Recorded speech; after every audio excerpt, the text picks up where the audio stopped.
Sara Geronimo, buntis na raw kaya na-reschedule ang show nila ni Bambo.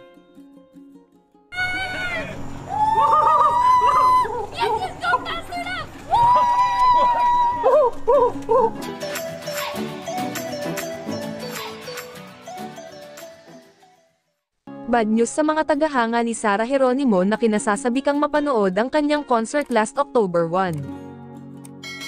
Very apologetic si Sara Geronimo sa mga fans lalo na kay Bambo dahil postponed ang show nila sa Pampanga.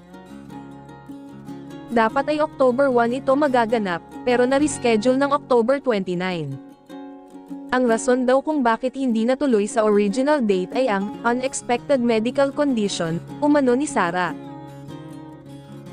Sa X-account ng Popstar Royalty ay may post ang singer, "Hi guys.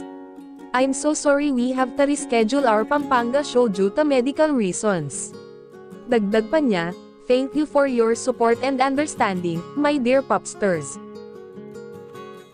In a joint statement released by Viva NG Studios nitong September 28, Huwebes, ang kasado na sanang pagtatanghal ng Popstar Royalty kasama si Bambo sa SMX Convention Center sa Pampanga ay ni-reset sa October 29. Bagamat hindi binanggit ang partikular na kondisyon ng kalusugan ng singer-actress, pangunahing prioridad daw nito ang kanyang health.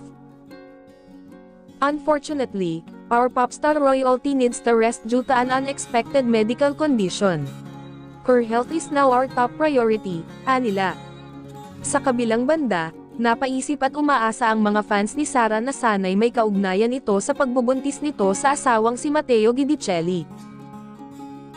May bulong-bulungan na di kaya buntis na si Sara G. Well, kung ganoon nga ay good news ito sa mag-asawa. 3 years na rin namang kasal sina Sara at Matteo Guidicelli, it's about time na mabiyayaan na sila ng baby. Nagbigay ng assurance ang kampo ni Sara na walang dahilan para mabahala o mag-alala ang kanyang mga taga-suporta.